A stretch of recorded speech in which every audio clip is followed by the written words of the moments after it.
right, and Brandon Marshall, Kevin Wildes is off this morning, and we start the show with the news that left the world holding its breath yesterday. Tiger Woods involved in a single-car rollover accident just outside of L.A. yesterday morning.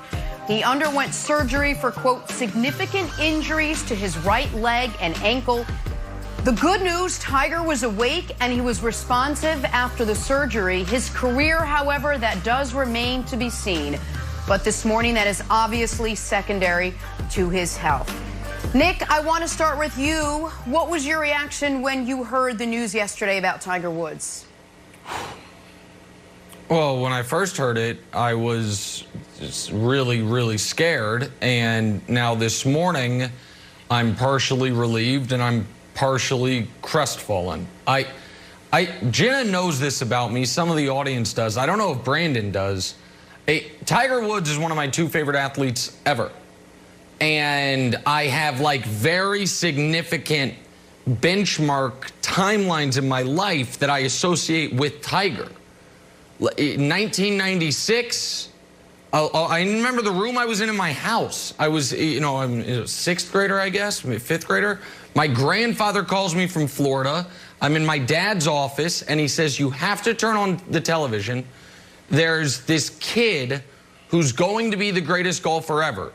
And it was when Tiger was trying to win his third straight amateur. And that thing went to 2 extra holes. He won it. And from that moment, it was like a drug, and I was hooked. And from 2006 to 2008, I think the only constant in my life was Tiger Woods. My parents got divorced. I had falling out and then reunited with family members. I moved a number of times. And Tiger was it.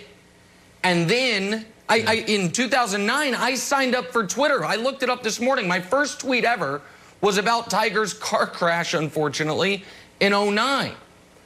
And then he was gone from my life, like he was gone from everybody's life for a number of reasons for a long time. And then amazingly, a decade later, I have a family of my own, and my youngest daughter and I bonded over watching him at the Masters.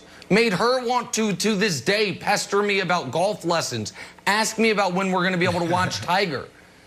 And I'm so sad, Brandon, because I don't want to say it's a definite, but we probably never see him golf at, hopefully with his son, for fun at times.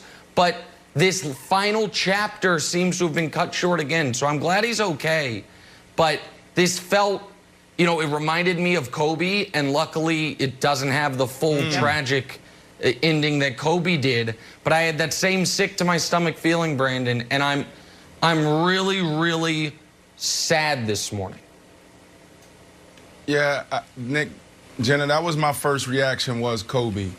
I was actually in the facility in the gym working out, and I walked past the television, and there was no audio, so all I saw was, red breaking news, and you saw Tiger Woods in a car crash. And then when they showed the picture and the image of Tiger's car flipped and just tangled and mangled like that, I was like, oh, no, not again. It took me back to around this time last year, right? And dealing with Kobe, I was actually in Calabasas training Gabe Davis, who the Buffalo Bills took in the draft, wide receiver from University of Central Florida. And a trainer walked in, and they said, Kobe was just in an accident, and Kobe's gone. And the whole room went silent. And I'm in this moment now where I literally flew out to L.A., to Calabasas, to train this kid, and I was like, what do we do? And what is going on right now? So that was the first thing I thought about, and I'm just so happy that we're not mourning Tiger right now. And yeah, Nick, you're right.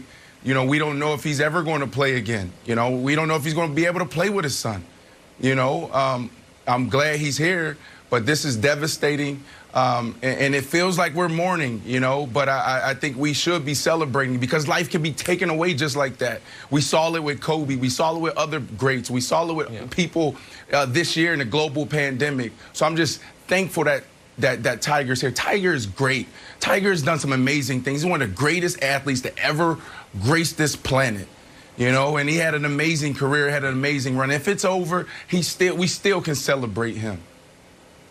Oh, well, listen, I don't, and I know obviously this isn't the morning for the GOAT debate about golf, but for my eyes, for my money, he is far and away the greatest athlete to ever golf and the greatest golfer ever. And it just is, HBO came out a few months ago with a good 2-part documentary on Tiger. And I'm sure he didn't like parts of it. But the parts of it that were about not the personal life, but the golf life, it was a good, almost Cliff's Notes reminder that from the the record-setting Masters to his 14th major win at the U.S. Open against Rocco Mediate when he had the broken leg and he won it anyway. That decade, we've never seen anything like it in sports.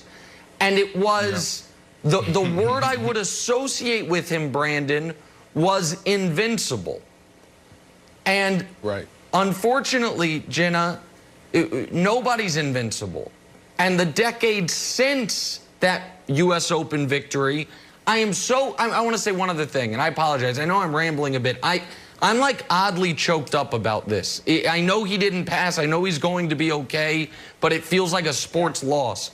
I am so glad, Jenna, he got that Masters moment. That it wasn't, oh, he was close and he's coming back and he's going that. Because if he doesn't get to compete in another major or compete at a high level, that walk to 18, if for that Masters in 2019, which was unlike anything we've ever seen in golf, I know it's not the 18th or 19th major that he wanted to catch Jack, but it's a singular moment in golf history. And if that's his last real golfing memory, it's an amazing one. But this is a tough day as a sports fan. It's a tough day. I echo that so much. I remember how hard I rooted for him in that Masters. I think we all rooted so hard for him to win that Masters and that epic comeback performance. I mean, it wasn't just the sports world. It was the non-sports world, too. You could just feel it. You can feel it everywhere. And now I think this morning we all feel the same way in rooting for him to make a full recovery here. We are going to take a break. This is First Things First. We'll have much more right after this.